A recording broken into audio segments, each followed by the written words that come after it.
August শোক নয় সুখের মাস বললেন নুরুল হক। এদিকে বিএনপির শীর্ষ এক নেতার সঙ্গে যোগাযোগের চেষ্টা ডিবি হারুনের।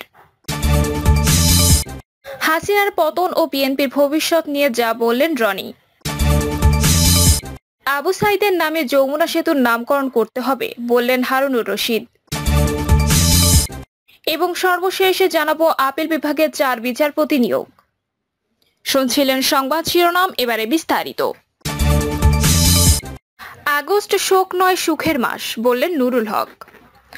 আগস্ট শোক নয় সুখের মাস বলে মন্তব্য করে গণ অধিকার পরিষদের সভাপতি নুরুল হক বলছেন, আগস্ট মাস বিপ্লবের মাস। বিগত সরকারের নেওয়া বেশিরভাগ সিদ্ধান্ত গণবিরোধী বলে মন্তব্য করে তিনি বলেন, 15ই আগস্ট শোক দিবস সহ যেসব সিদ্ধান্ত রয়েছে আমরা সেগুলো রিভিউ করতে বলেছি উপদেষ্টাদের। গণ অধিকার সহ অন্যান্য রাজনৈতিক দলগুলো বলেছে আগস্ট জাতীয় বিপ্লবের মাস। আমরা আগস্ট বিপ্লব হিসেবে এই মাস উদযাপন করতে চাই। আগস্ট শোকের নয় সুখের মাস, কাজেই 15ই আগস্ট শোক দিবস ও সরকারি ছুটি বাতিল করে স্বাভাবিক কার্যক্রম চালাতে হবে। তিনি আরো বলেন, আওয়ামী ফ্যাসিস্ট শক্তি 15ই আগস্ট থেকে 21শে আগস্ট ঢাকায় তাণ্ডব চালানোর পরিকল্পনা নিয়েছে। সেই পরিকল্পনা সরকার আইন শৃঙ্খলা বাহিনী দিয়ে মোকাবিলা করবে। গণহত্যায় জড়িত শেখ হাসিনাকে দেশে এনে বিচারের আওতায় আনার দাবি জানিয়েছে গণ অধিকার পরিষদ। নুরুল হক বলেন, ডক্টর ইউনূস ক্ষমতালোভী না, তার প্রতি আমাদের পূর্ণ বিশ্বাস ও আস্থা আছে। আমরা দ্রুত সময়ের মধ্যে রাষ্ট্র সংস্কার ও নির্বাচনের রোডম্যাপ প্রদানের কথা বলেছি। এই মুহূর্তে চ্যালেঞ্জ স্থিতিশীলতা বজায় রাখা। হাসিনার পতন ও বিএনপির ভবিষ্যৎ নিয়ে যা বললেন রনি। সাবেক সংসদ সদস্য গোলাম মাওলা রনি বলেছেন, সেনাবাহিনী, পুলিশ এবং প্রশাসনে কোনো আওয়ামী পান্ডা থাকুক তা আমি কোনোদিন চাইনি। আজকে আওয়ামী লীগের যত দুর্দশা শেখ হাসিনার পলায়ন এবং আওয়ামী সরকারের পতনের মূল কারণ দলবাজ আমলা।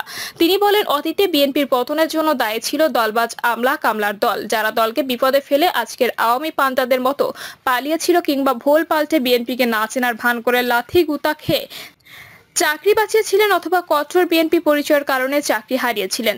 সেসব অযোগ্য দলদাস বা দলদাসী যদি আবার চাকরি ফিরে পায় এবং বিএনপি যদি নির্বাচনে জিতে ক্ষমতায় বসে, তবে আওয়ামী লীগের চেয়েও করুণ পরিণতি ভোগ করে পালাতে হবে, হয়তো 2 দিন আগে অথবা পরে। সুতরাং সবার নিকট অনুরোধ, দলবাজ আমলা কামলা তাড়ান, তা সে যে দলেরই হোক, যারা সব পরিস্থিতিতে রাষ্ট্রের কর্মচারী এবং জনগণের সেবক হিসেবে নির্ভয়ে কাজ করার হিম্মত রাখে, আজ কেবল তারাই ভালো ভালো পদে নিয়োগ লাভ করতে পারেন। যেসব আমলা রাজনীতি করতে চান তারা চাকরি ছাড়ুন, তারপর মাঠে নেমে দেখুন কত ধানে কত শীষ। বিএনপির শীর্ষ এক নেতার সঙ্গে যোগাযোগের চেষ্টা ডিবি হারুনের। ছাত্র জনতার আন্দোলনে আওয়ামী লীগ সরকারের পতনের পর বিএনপির এক শীর্ষ নেতার সঙ্গে যোগাযোগের চেষ্টা করছেন আলোচিত পুলিশ কর্মকর্তা হারুনুর রশিদ। আত্মগোপনে থেকে তিনি প্রবাসী এক বিএনপি নেতার সঙ্গে যোগাযোগ করেন। এই বিএনপি নেতাকে তিনি যে কোনো মূল্যে বিএনপির ওই শীর্ষ নেতার সঙ্গে যোগাযোগ করিয়ে দিতে বলেন। সংশ্লিষ্ট সূত্রে এই তথ্য জানা গেছে। ঢাকা মেট্রোপলিটন পুলিশের সদর দপ্তরে আনুষ্ঠানিকভাবে কার্যক্রম শুরু হলেও অতিরিক্ত কমিশনার হারুন সহ বিগত আওয়ামী লীগ সরকারের ঘনিষ্ঠ কোনো কর্মকর্তা উপস্থিত হননি। কর্মকর্তাদের বেশিরভাগই এখন আত্মগোপনে রয়েছেন। যদিও আগামী বৃহস্পতিবারের মধ্যে সব পুলিশ অফিসার ও সদস্যকে নিজ নিজ কর্মস্থলে যোগদানের নির্দেশ দিয়েছেন স্বরাষ্ট্র উপদেষ্টা brigadier general M Sakhawat Hossain. তবে আওয়ামী লীগের ঘনিষ্ঠ পুলিশ কর্মকর্তাদের কর্মস্থলে যোগ দেওয়া নিয়ে সংশয় রয়েছে। সংশ্লিষ্ট সূত্র জানায়, আওয়ামী লীগ সরকারের ঘনিষ্ঠ পুলিশের শীর্ষ অনেক কর্মকর্তা নানাভাবে বিএনপির শীর্ষ পর্যায়ের অনেক নেতার সঙ্গে যোগাযোগের চেষ্টা করছেন। অনেকেই পরিচিত আত্মীয় স্বজন বা বন্ধু বান্ধবের মাধ্যমে যোগাযোগের চেষ্টা করছেন। কর্মকর্তাদের কেউ কেউ চাকরি বাঁচানোর জন্য তদবির করছেন, কেউ কেউ মামলার আসামি হওয়া থেকে রেহাই পেতে চেষ্টা করছেন। সূত্র জানায়, অনেকেই সেফ এক্সিট ব্যবহার পাওয়ার জন্য তদবির করছেন। এসব কর্মকর্তার অনেকে ভারত সহ ইউরোপ, আমেরিকা, মধ্যপ্রাচ্যের অনেক দেশের সম্পদ গড়েছেন। কোনোভাবে দেশের বাইরে যেতে পারলে আওয়ামী লীগ সরকার পুনরায় ক্ষমতায় না আসা পর্যন্ত দেশে না ফেরার সিদ্ধান্ত নিয়েছেন তারা। সূত্র জানায়, ঢাকা মেট্রোপলিটন পুলিশের কমিশনার হাবিবুর রহমান সহ অন্তত 1 ডজন কর্মকর্তা বিগত আওয়ামী লীগ সরকারের শীর্ষ পর্যায়ে সবচেয়ে বেশি ঘনিষ্ঠ যোগাযোগ রাখতেন। তারাই আওয়ামী লীগ সরকারের পারপাস সার্ভ করতেন। তারাই নানা কৌশলে বিরোধী রাজনৈতিক দলগুলোর আন্দোলন দমন করতেন। এসব কর্মকর্তা প্রায় প্রতিদিনই সন্ধ্যার পর একবার করে সাবেক স্বরাষ্ট্রমন্ত্রী আসাদুজ্জামান খান কামালের ধানমন্ডির বাসায় গিয়ে হাজিরা দিয়ে আসতেন। সংশ্লিষ্ট সূত্র জানায় পুলিশের সব পর্যায়ে আওয়ামীপন্থী কর্মকর্তাদের নিয়ে নানা আলোচনা সমালোচনা চলছে। পুলিশের মধ্যম পর্যায়ে কর্মকর্তারা বলছেন আওয়ামীপন্থী এই কর্মকর্তারা সবসময় অতিরিক্ত বল প্রয়োগ করে বিরোধী রাজনৈতিক দলের আন্দোলন দমানোর নির্দেশ দিতেন। ঢাকার বাইরে পোস্টিং হওয়ার ভয়ে সবাই অন্যায় আদেশও মেনে নিতেন। ঢাকা মহানগর গোয়েন্দা পুলিশের দায়িত্বশীল এক কর্মকর্তা জানান, ডিএমপির অতিরিক্ত কমিশনার হারুনুর রশিদ ডিবিতে থাকাকালীন কয়েকজন মধ্যম সারির কর্মকর্তাকে নিয়ে একটি সিন্ডিকেট গড়ে তুলেছিলেন। রাজধানী ঢাকার বিভিন্ন এলাকায় আইন বহির্ভূত সব কর্মকাণ্ড নিজের অনুগত কয়েকজন কর্মকর্তাকে দিয়ে করাতেন। এই কাজে ডিবির সাইবার অ্যান্ড স্পেশাল ক্রাইমের কয়েকজন অতিরিক্ত উপকমিশনারও সম্পৃক্ত ছিলেন।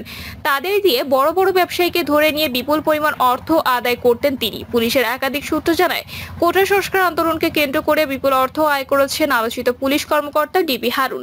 তিনি বিভিন্ন এলাকায় বিএনপিপন্থী ব্যবসায়ীদের ডেকে এনে বা ধরে এনে ছাত্র আন্দোলনে ইন্ধন দেওয়ার কথা বলে অর্থ আদায় করেছেন। উত্তরায় এক ব্যবসায়ীকে ধরে এনে তার কাছ থেকে 8 কোটি টাকা নিয়েছেন বলে পুলিশের দায়িত্বশীল এক কর্মকর্তা জানিয়েছেন। এছাড়া বাড্ডা এলাকায় ডিএলএক্স গ্রুপের মালিক ডেভিড নামে এক ব্যবসায়ীকে ছাত্র আন্দোলনে অর্থ সহায়তা ও ইন্ধনের অভিযোগে ধরে আনা হয়। পরে অবশ্য তাকে মামলা দিয়ে রিমান্ডও নেওয়া হয়েছিল। সূত্র জানায়, ডিবি হারুন বড় অঙ্কের অর্থ নিজের হাতে নিতেন না। তিনি দুবাইয়ে তার একজন ঘনিষ্ঠ ব্যক্তির কাছে হুন্ডির মাধ্যমে অর্থ পাঠাতে বলতেন। সেখান থেকে অর্থ চলে যেত মার্কিন যুক্তরাষ্ট্রে। সেখানে তার স্ত্রী ও সন্তান বসবাস করেন।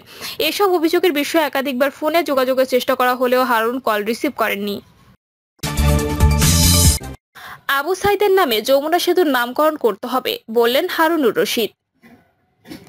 বিএনপি চেয়ারপারসন উপদেষ্টা চাঁপাইনবাবগঞ্জ 3 আসনের সাবেক সংসদ সদস্য হারুনুর রশিদ বলেছেন, শেখ হাসিনা ভারতে গিয়ে কুটচাল চালাচ্ছেন। সেখানে বসে তিনি বিভিন্ন ধরনের সলা পরামর্শ করছেন। ভারতকে পরিষ্কার বলতে চাই, তারা কি আওয়ামী লীগের সঙ্গে সম্পর্ক রাখবে নাকি বাংলাদেশের 18 কোটি জনগণের সঙ্গে বন্ধুত্বপূর্ণ সম্পর্ক তৈরি করবে। হারুনুর রশিদ আরো বলেন, যদি ভারত বাংলাদেশের সঙ্গে সম্পর্ক রাখতে চায় আমাদের দরজা খোলা রয়েছে। আমাদের নিকটতম প্রতিবেশী দেশের সঙ্গে অবশ্যই বন্ধুত্বপূর্ণ সম্পর্ক রাখতে চাই, কিন্তু ভারত যদি বাংলাদেশের অভ্যন্তরীণ বিষয়ে রাজনীতিতে নাক গলাতে চায় তাহলে উচিত জবাব দেওয়া হবে। যমুনা সেতুর নাম পরিবর্তন করার দাবি জানিয়ে তিনি বলেন, কোটা আন্দোলনে নিহত আবু সাইদের নামে যমুনা সেতুর নামকরণ করতে হবে। একই সঙ্গে এই গণ আন্দোলনে নিহত আহতদের মুক্তিযোদ্ধাদের তালিকায় অন্তর্ভুক্ত করতে হবে। হারুনুর রশিদ বলেন, সংকটময় মুহূর্তে ঐক্য ও সহনশীলতার পরিচয় দিতে হবে। অবশ্যই বাংলাদেশের মানুষ এখন অনেক সংকটময় সময় পার করছে। এই সময়ে আমাদের অত্যন্ত ধৈর্য এবং সহনশীলতার পরিচয় দিতে হবে। আমাদের ভুলে গেলে চলবে না কঠিন সময় পার করছি। শেখ হাসিনা পুলিশ ও বিচার বিভাগকে নিজের মতো করে ব্যবহার করেছে উল্লেখ করে তিনি বলেন, বাংলাদেশের হাজার হাজার মানুষকে হত্যা করবা, গুম করবা, আইনের অপব্যবহার করবা, রাষ্ট্রীয় প্রতিষ্ঠানগুলোকে পুলিশ, বিজিবি সহ অন্যান্য বাহিনীকে নিজের ব্যক্তিগতভাবে ব্যবহার করবা, বিচার বিভাগকে ব্যক্তিগত কাজে ব্যবহার করবা। এমন করে দেশ চলতে পারে না। কোটা বিরোধী আন্দোলনকে হতাহতের গ্রেপ্তার ও রাষ্ট্র কাঠামো সংস্কারের দাবিতে এই সমাবেশের আয়োজন করে চাঁপাইনবাবগঞ্জ সদর থানা বিএনপি। এতে অংশ নেয় বিএনপি ও সহযোগী সংগঠনগুলোর নেতাকর্মীরা। আপিল বিভাগে 4 বিচারপতি নিয়োগ। সুপ্রিম কোর্টের হাইকোর্ট বিভাগের 4 জন বিচারপতিকে আপিল বিভাগের বিচারপতি নিয়োগ দেওয়া হয়েছে। বিচারপতি জুবাইর রহমান চৌধুরী, বিচারপতি সৈয়দ মোহাম্মদ জিয়াউল করিম, বিচারপতি মোহাম্মদ রেজাউল হক ও বিচারপতি এস.এম. এমদাদুল হক আপিল বিভাগের বিচারপতি হিসেবে নিয়োগ পেয়েছেন। এই নিয়োগ শপথ নেওয়ার তারিখ থেকে কার্যকর হবে বলে প্রজ্ঞাপনে জানানো হয়েছে। বৈষম্য বিরোধী ছাত্র আন্দোলনের বিক্ষোভের মুখে প্রধান বিচারপতির পদ থেকে পদত্যাগ করেন ওবায়দুল হাসান। এরপরে আপিল বিভাগের 5 বিচারপতি পদত্যাগপত্র জমা দেন। তারা হলেন বিচারপতি এম এনায়েতুর রহিম, বিচারপতি আবু জাফর সিদ্দিকী, বিচারপতি জাহাঙ্গীর হোসেন, বিচারপতি মোহাম্মদ শাহিনুর ইসলাম ও বিচারপতি কাশেফা হোসেন। প্রিয় দর্শক, এই ছিল এখনকার সর্বশেষ সংবাদ। আপডেট সব সংবাদ পেতে চ্যানেলটি সাবস্ক্রাইব করে বেল আইকনটি ক্লিক করে রাখুন।